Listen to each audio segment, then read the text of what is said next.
दो बातें आज पकड़ लो। मेरे पास जो कुछ भी है, शरीर, इंद्रिया, मन, प्राण, बुद्धि, चित्त, धन, संपत्ति, मकान, स्त्री, पुत्र, परिवार, ये सब भगवान का दिया हुआ है। मानते हो? अंदर से देखो, भगवान का ही दिया हुआ है। ये भगवान की दी हुई वस्तु मैं भगवान को समर्पित करता हूं। तो दीयम वस्तु गोविंदम तुभ्यमेव समर्पयामि। हे भगवान, आपके द्वारा दी हुई सब कुछ, नाथ सकल संपदा तुम्हारी, नाथ सकल संपदा तुम्हारी, और मैं सेवक समेत सुत नारी। और रात दिन भगवान का भजन करने की चेष्टा करो। राधा राधा राधा। बहुत कठिन है संसार से मुक्त होना। दो पद्धति में एक तो स्वीकार करना पड़ेगा, या ज्ञान योग और या भक्ति योग। तो भक्ति योग बहुत सरल योग है। इसमें सब साधन भगवान को और सब करण भगवान के है, बस इतना समझना है। सब करण भगवान के हैं, चाहे इंद्रियां हो, चाहे अंतःकरण हो, चाहे पदार्थ हो, बाहर भीतर जो कुछ श्री भगवान की रचना। और मैं भी भगवान का हूं, भगवान का अंश हूं। तो मैं सहित सब कुछ भगवान को समर्पित और भगवान का नाम जब, इस जन्म में पक्का भगवत प्राप्ति हो जाएगी। ज्यादा समझने की जरूरत नहीं। ज्ञान में तो बहुत बहुत समझने की जरूरत है। अगर उसमें चूक हुई तो दूसरा बचाने वाला नहीं, इसमें बचाने वाला है। करो सदा तिनके रखवारी, जिम बालक राखे महतारी। युक्ता कर्म फलम त्यक्त्वा शांति मापनोति नैष्ठिकीम, अयुक्ता काम कारेण फले सक्तो निबध्यते। जो योगी है वो फल का त्यागी होता है, कर्म का त्यागी नहीं। कर्म जो आया उसको किया और फल वो भगवान को समर्पित कर दिया। कर्म भी भगवान को समर्पित कर दिया। पर कर्म त्यागी का मतलब मैं ये कर्म क्यों करूं जब मुझे फल की आकांक्षा नहीं। नहीं, कर्म करना चाहिए। गृहस्थ में हो तो अपने अपने धर्मानुसार जो आपको कर्तव्य कर्म मिला है, विरक्त हो तो अपने अपने धर्मानुसार जो आपको कर्तव्य कर्म मिला है। भगवान ने कहा मेरे लिए कोई कर्म नहीं, फिर भी मैं कर्म करता हूं।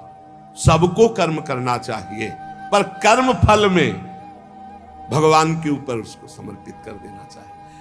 कर्म फल में समान भाव रखना ये योगी का लक्षण है, और कर्म फल में वो कर्म अभिमानी पुरुष का लक्षण कि ये फल मिला, नहीं मिला तो अश्रद्धा हो गई, अशांति हो गई।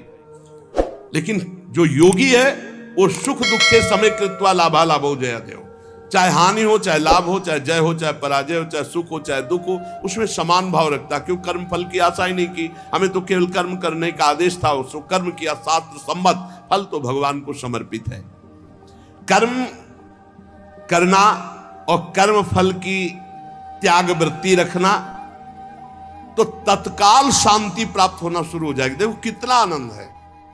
हम कर्म फल चाहते ही नहीं, हमें करना है, हमें भजन करना है, हमें साधन करना है, हमें अपने अपने जो कर्म है वो करने, वो फल की तरफ भगवान देखे।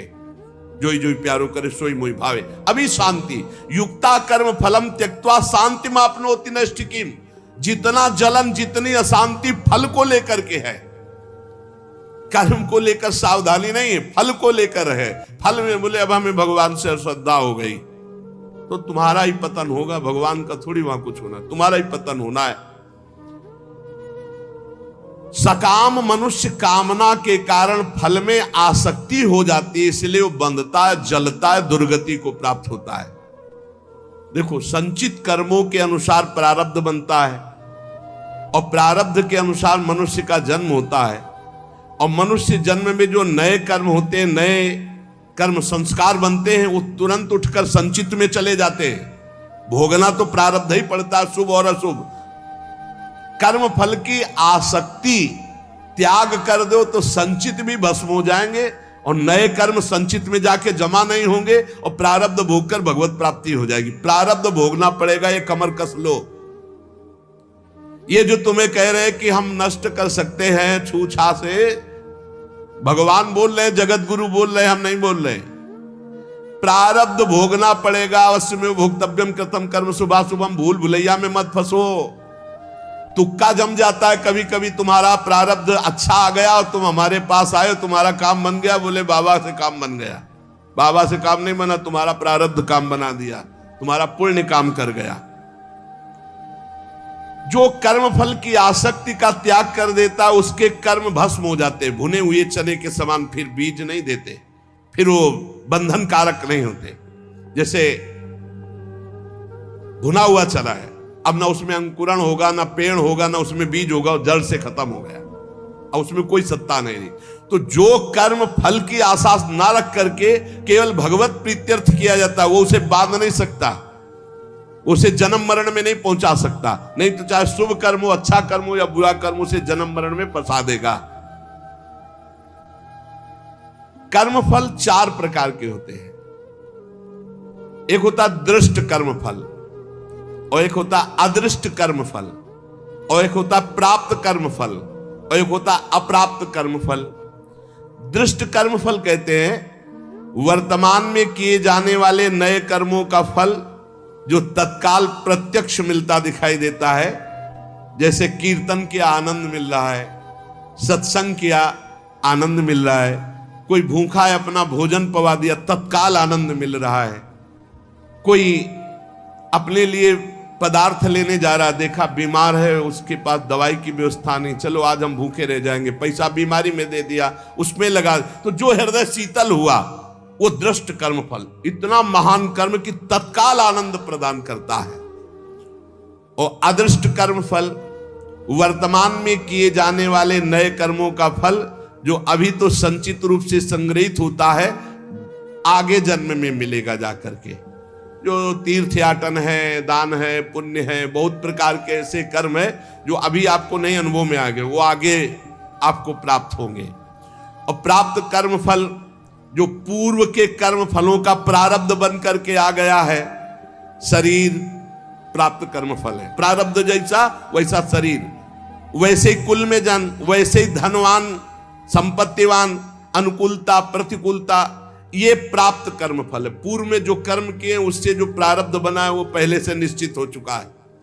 अप्राप्त कर्म फल प्रारब्ध कर्म के फल रूप में अब जो आगे आने वाला है, ये भविष्य में मिलने वाले सुख दुख है, जो अप्राप्त कर्म फल है। प्राप्त कर्म फल हो चुका, शरीर ऐसे कुल में जन्मा, शरीर ऐसा है, ऐसा ऐसा धन संपत्तिवान माता पिता मिले या निर्धन मिले, या जैसे अनुकूल प्रतिकूल परिस्थिति जो वर्तमान में मुझे मिली, ये प्राप्त कर्म फल। और जो अब आगे आने वाली है अप्राप्त कर्म फल, ये प्रारब्ध बड़ा भयानक है जो आगे आने वाला है।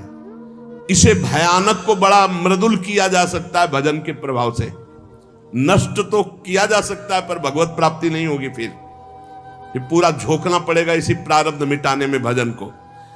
प्रारब्ध भी हम भोग ले और भगवत भी प्राप्ति हो जाए, तो भजन से प्रारब्ध जो 100% आपको दुख देने वाला है वो 10% आके भुगता के 90% नष्ट हो जाएगा, 10% भोगना पड़ेगा और चला जाए। भजन का बड़ा प्रभाव होता है। 12 वर्ष का गलित कुष्ठ 24 घंटे में भुगता के चला गया। 12 वर्ष कहां और कहां 24 घंटे।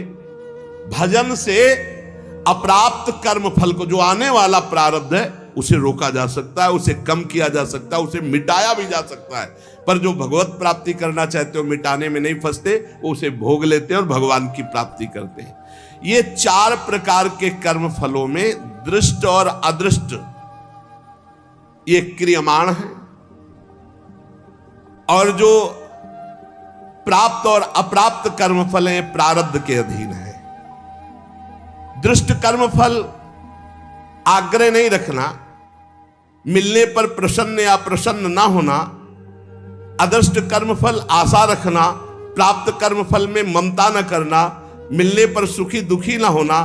अप्राप्त कर्म फल मिट जाए ऐसी आशा न रखना, ये भक्त के हृदय में होता है। चारों प्रकार के कर्म फल भक्त के हृदय में कोई प्रभाव नहीं डाल सकते।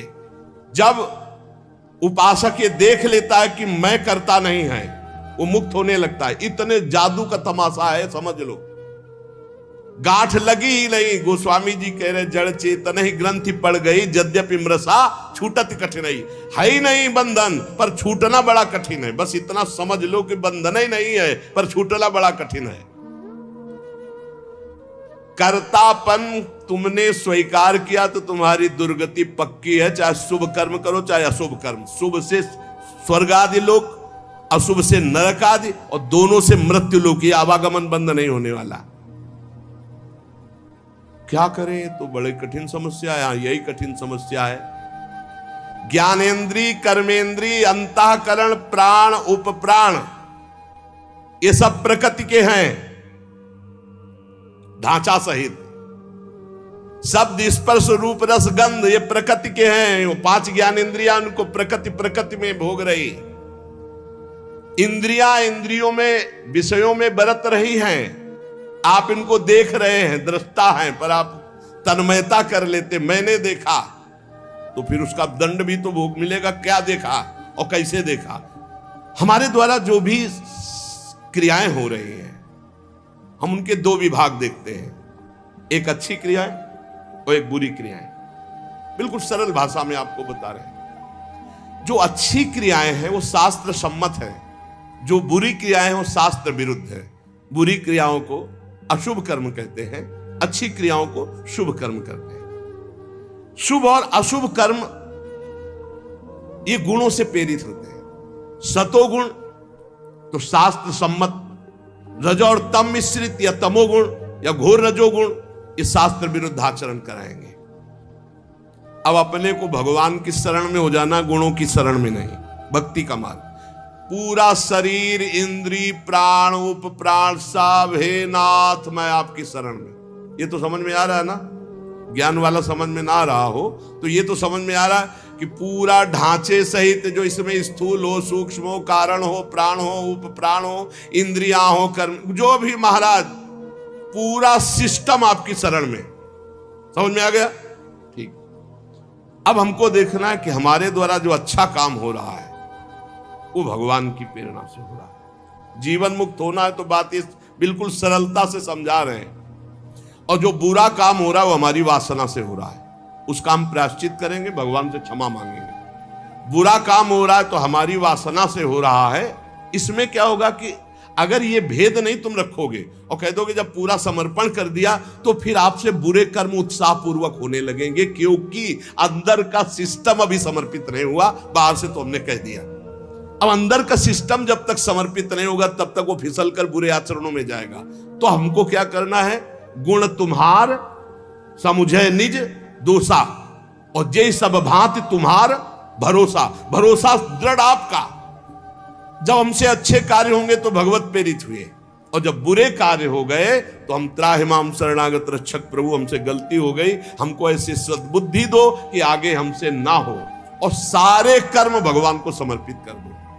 तो जो एक दिव्य ज्ञानी की स्थिति होती है, अहंकार रहित महापुरुष की, वही भक्त की स्थिति होती है। वो भी देह शुद्ध विस्मृत भगवदानंद में डूबता है, और वो देह शुद्ध विस्मृत ब्रह्मानंद में डूबता है। पर दोनों को किंचित मात्र कर्ता भाव जब तक रहेगा तब तक वो आवागमन से मुक्त नहीं हो सकता। एक मनुष्य रेलगाड़ी में बैठा है, ट्रेन चल रही और डिब्बे में दौड़ रहा है। अब वो अपने को कर्ता मान रहा है कि मैं दौड़ करके अगले स्टेशन में पहुंच जाऊंगा, तो मूर्खता ही है ना, क्योंकि ट्रेन चल रही। ऐसे ही गुणों का चक्र चल रहा है, सतोगुण, रजोगुण, तमोगुण। गुण प्रवाह जीव से जबरदस्ती कार्य करवा रहा है। तमोगुण आया तो निद्रा, आलस्य, प्रमादोत्थम, जो नहीं करना चाहे वो सब कर्म करने में जुट जाएगा। प्रमादोत्थम, प्रमाद का मतलब होता है करने योग्य कर्म को ना करना, और ना करने योग्य कर्म को करना, इसे प्रमाद स्थिति कहते हैं। अब वो समझ रहा मैं कर रहा हूं। रजोगुण आया, काम आदि दोष भारी, वो समझ रहा मेरे में आ गए, मैं कर रहा हूं। सतोगुण आया तो समझ रहा मैं कर रहा हूं, दया आदि। इन गुणों के प्रवाह से बचने के लिए हरिवंश महाप्रभु कह रहे हैं, यही डर ही डरप हरिवंश हित, जिनो भ्रमय गुण सलिल पर, जी नामन मंगल लोक त्यू सुहरिपद भजन विलंब। निरंतर नाम जप करो, अपने आप को भगवान को समर्पित कर दो, सब कर्म भगवान को समर्पित करो। अच्छे कर्म जब हो तो भगवान को देखो कि भगवत इच्छा से हुआ, और जब गलती हो जाए तो अपनी मान करके प्रभु से प्रार्थना, बहुत जल्दी आवागमन से मुक्त हो जाओगे। ये जो आवागमन का कनेक्शन ना होते हुए भी कनेक्शन है अहंकार का, देहाभिमान का, ये नष्ट हो जाएगा। इस बात को अच्छे से समझ लो। ज्ञान में पहुंचना बहुत कठिन जो स्थिति बताई गई, भक्ति में बहुत सरल है, क्योंकि भगवान को समर्पित करना है, इसमें अपने अहम सहित समर्पित कर देना है। सांख्य योगी शरीर इंद्रिय अंतःकरण आदि के साथ अपना कभी संबंध नहीं मानता, और भक्त अपने शरीर इंद्रिय अंतःकरण आदि को भगवान को समर्पित कर देता है। ये बढ़िया, बहुत मीठा सरल मार्ग भक्ति का, और बात वही बननी है। साधक कभी किंचन मात्र, चाहे भक्ति मार्ग का हो चाहे ज्ञान मार्ग का हो, अपने को कर्ता ना माने, नहीं तो भोगना पड़ेगा। मैंने ये किया तो ऐसा थोड़ी कि आपने किया कि मैंने नहीं किया। अंदर से सिस्टम, चित्रगुप्त जी क्या देख रहे, अंदर जहां तुम्हारी सोच है ये भोगा जाए तो बहुत आनंद मिलेगा, तो लिख गया कर्ता ने भोगने की इच्छा की, और ये अब क्रिया बाद में होगी, पहले वो लिख गया, पूरा चित्रण हो गया, क्रिया तो बाद में होगी, पहले अंदर सोच होती है, उसी सोच को लिखते हैं चित्रगुप्त जी। उसी सोच में भगवान का भजन चल रहा है तो भक्त उसी समय जलन पैदा, अरे कैसी बात आ गई, वहां लिख गया। ये रुचि पूर्वक नहीं, उसकी रुचि नहीं थी, अरुचि पूर्वक ये, तो उसमें समाधान मिल जाएगा। अंदर की बात लिखी जाती है। साधक कभी किंचन मात्र भी अपने में कर्तापन की मान्यता न करे, जितना अंश रखेगा कर्ता भाव का उतना बंधा रहेगा। अपने में कर्ता भाव ना रहे, चाहे वो ज्ञान मार्ग का साधक हो चाहे भक्ति मार्ग। भक्ति मार्ग का साधक कैसे बोलता है, श्री जी की इच्छा से आज परिक्रमा हो गई, श्री जी की इच्छा से आज ऐसा, आज श्री जी की इच्छा थी कि दर्शन करने जाए तो बिहारी जी के दर्शन कर आए, श्री जी की इच्छा, अपनी इच्छा को, अपने कर्ता भाव को प्रभु के चरणों में मिला देता है। भगवान की इच्छा, प्रभु की इच्छा, एक मार्ग तो पकड़ लो, हर कर्म समर्पित, कहीं भी कर्ता भाव नहीं, कहीं भी अभिमान की बात नहीं, मैंने देखा मैंने किया नहीं, प्रभु की इच्छा से देखा, प्रभु की इच्छा से हो गया, अपने कहीं करता नहीं, अपना तो प्रभु के चरणों में समर्पण। अब देखो, ब्रह्मण्याधाय कर्माणि संगम त्यक्त्वा करोति यः, लिप्यते न सा पापेन पद्म पत्र मिवाम्भसा। जैसे जल में कमल का फूल रहता है, एक बूंद पानी नहीं, ऐसे वो भक्त, ऐसे वो ज्ञानी संसार में रहता है, एक भी कर्म का फल नहीं। कर्माणि श्रुति बोधितानि नितराम कुर्वन्तु कुर्वन्तु मा। वो चाहे वेद के अनुसार कार्य करे या न करे, कोई उसके ऊपर लागू नहीं नियम। वो विषयान ग्रहणंतु मुंचन्तु, विषय भोगे या विषय त्याग दे कोई, क्योंकि वो ऐसी अवस्था को प्राप्त हो चुका है। ब्रह्मण्याधाय कर्माणि संगम त्यक्त्वा करोति। जो भक्त संपूर्ण कर्मों को, पीछे ज्ञान का तो आगे उसी को बता रहे, जो भक्त संपूर्ण कर्मों को भगवान में अर्पित कर देता है, उसकी आसक्ति नष्ट हो जाती है। वो कर्म करता हुआ भी जल से कमल के पत्ते की तरह पाप से लिप्त कभी नहीं होता। पूरे संसार का हतन हो जाए तो भी उसे पाप नहीं लगेगा, ऐसा महान ये योग है। शरीर इंद्रिया मन बुद्धि प्राण ये तुम्हारे नहीं हैं। अब भक्ति में देखिए इसे, ये भगवान के रचे हुए हैं, वो भगवान के हैं। मान लो जैसे ज्ञान में अभी वर्णन कर रहे थे, ये प्रकृति के हैं, प्रकृति में बरत रहे। अब यहां भक्ति में है ये श्लोक का अर्थ, शरीर इंद्रियां मन बुद्धि प्राण ये तुम्हारे रचे हुए हैं क्या? भगवान के रचे हुए।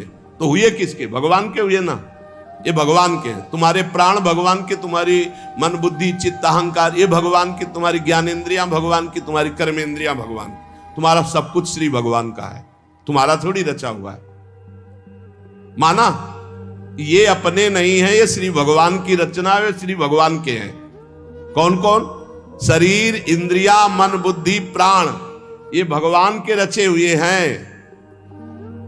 तुम्हारी रुचि से होता तो तुम तो और सुंदर रचना चाहते, और बलवान चाहते। बोले ये शरीर ये इंद्रियां ये मन ये बुद्धि ये प्राण ये किसके हैं? बोले भगवान की रचना है। तो हुए किसके? श्री भगवान के। तो तुमने अपना क्यों मान लिया? यही बंधन है, यही बंधन है, अपना इनको मान लेना। इसी भक्त का क्या स्वरूप होता है? वो इन्हें भगवान का मानता है। ज्ञानी का क्या स्वरूप होता है? वो इन्हें प्रकृति का मानता है, क्योंकि प्रकृति के ही अंश ये हैं। और प्रकृति कृति, ये जो प्रकृति की रचना करने वाला रचयिता है वो परमात्मा है। मूल में परमात्मा ही आता है। अतः इनके द्वारा होने वाली क्रियाओं को भक्ति योगी अपने कैसे मान सकता है? जब शरीर मन प्राण सब भगवान का, तो इनकी क्रियाएं भी भगवान की, इसलिए वो जीवन मुक्त हो जाता है। जीवन मुक्त कैसे होगा? शरीर मन प्राण इंद्रियां सब भगवान की, तो इनके द्वारा होने वाली क्रियाएं सब भगवान की, आप जीवन मुक्त हो गए। लगा तो बहुत सरल, लेकिन देखो क्या सब भगवान को अर्पित करते हो? क्या जब आपके अंदर प्यास लगती है तो आप ये सोचते हो भगवान पानी पीना चाहते हैं? जब आपके अंदर भूख लग रही, मेरे हृदय में बैठे हुए भगवान।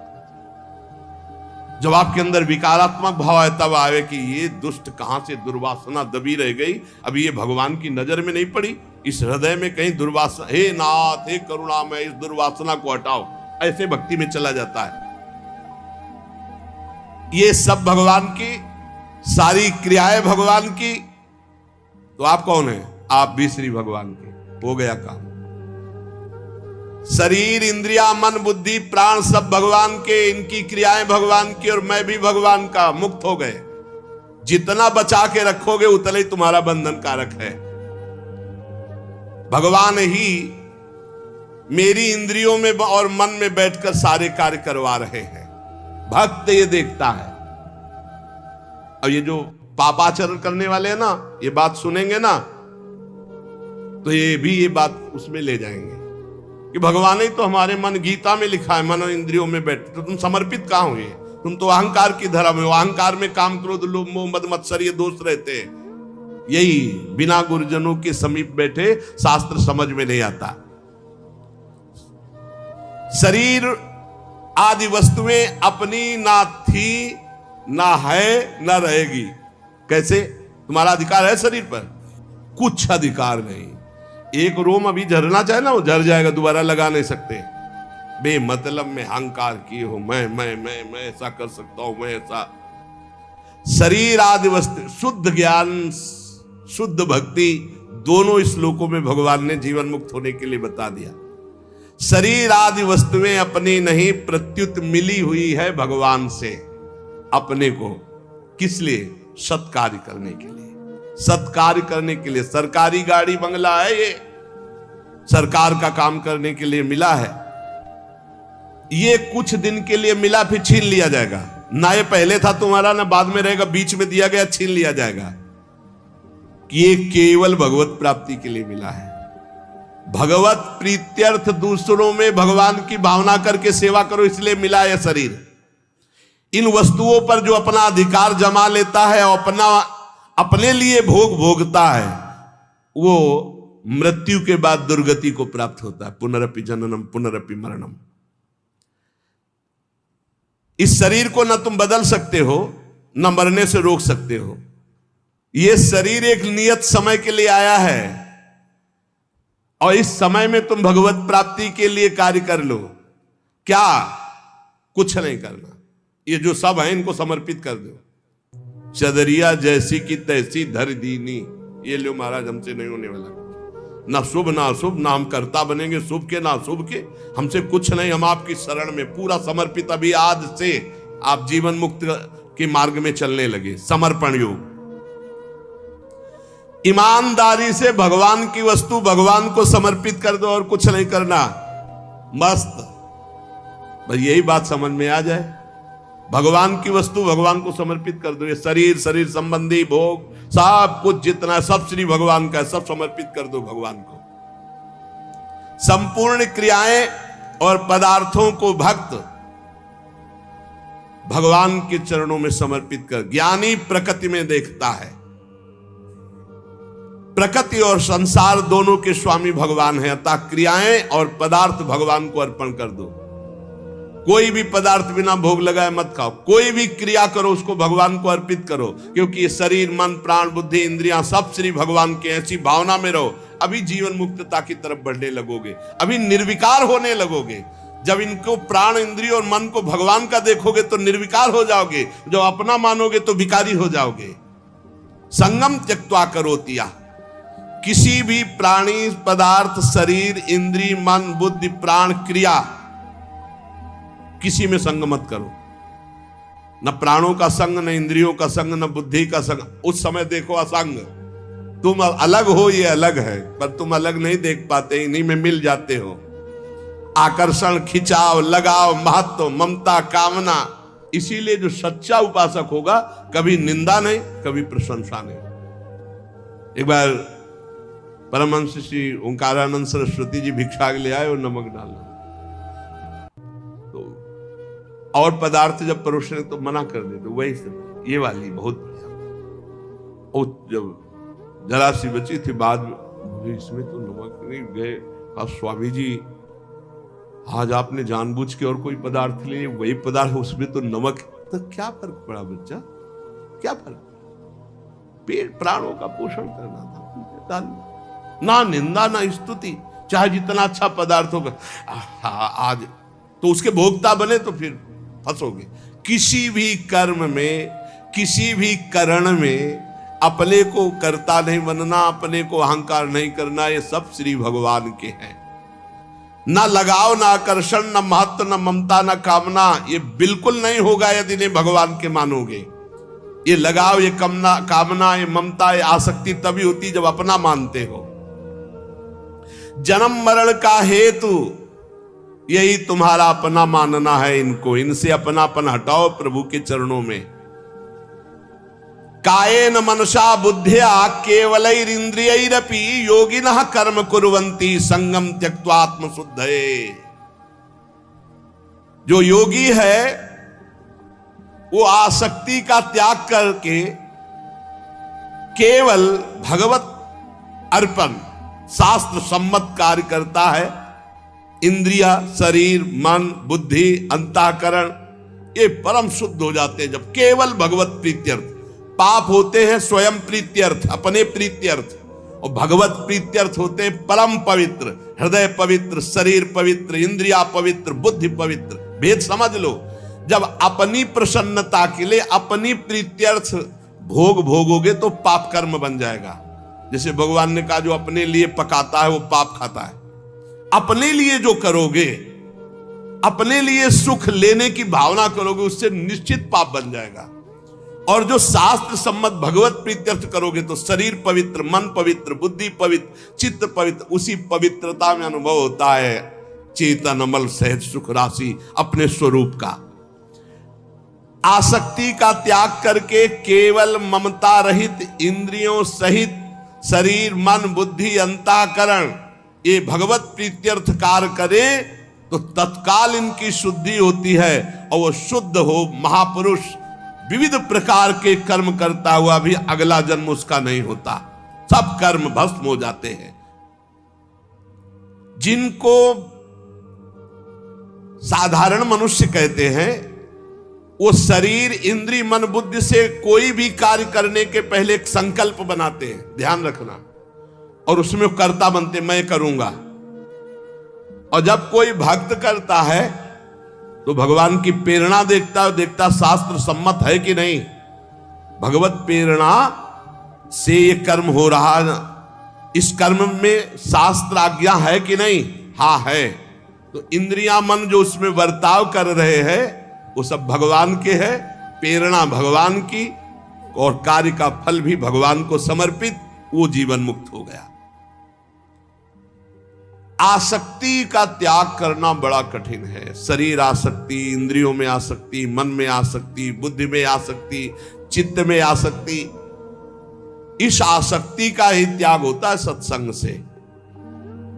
संगम त्यक्त्वा, ये जो संग त्याग, आसक्ति त्याग है, ये सत्संग से होता है। रोज धैर्य पूर्वक जैसे सत्संग सुन रहे हो तो इतना तो दिमाग में आ ही रहा है अब कि मैं शरीर नहीं हूं, मेरी इंद्रियां, बुद्धि, मन, प्राण ये सब भगवान की रचना है, और भगवान की रचना से जो भी हो रहा है वो भगवान की रचना प्रकृति में हो रहा है। मैं व्यर्थ में फंस रहा हूं अहंकार करके, भोक्ता भाव करके। नहीं अनुभव में आ रहा पर सुनने में तो आ गया। पहली बार ही सुना हो तो ये शास्त्रीय शब्द अंदर जाएंगे, व्यर्थ नहीं रहेंगे। इसलिए उपासक को चाहिए कि भगवान की प्रसन्नता के लिए शास्त्र सम्मत कर्म करे, कर्म फल भगवान को समर्पित कर दे, निरंतर नाम जप करे तो इस कर्म की झंझटों से बचकर भगवत प्राप्ति हो जाएगी। नाम जप और भगवत समर्पण ये दो शास्त्रों में बहुत जोर की बात है। जो कुछ मेरे पास है मैं सहित भगवान को समर्पित, नाम जप, सब ठीक हो जाएगा, बुद्धि ठीक हो जाएगी, मन ठीक हो जाएगा, कर्म संस्कार मिट जाएंगे, भगवत प्राप्ति हो जाएगी। नाम संकीर्तनम यस्य सर्व पाप प्रणाशनम। खूब नाम जप करो और अपने आप को भगवान को समर्पित कर दो। शेष भगवान देख लेंगे, संभाल लेंगे।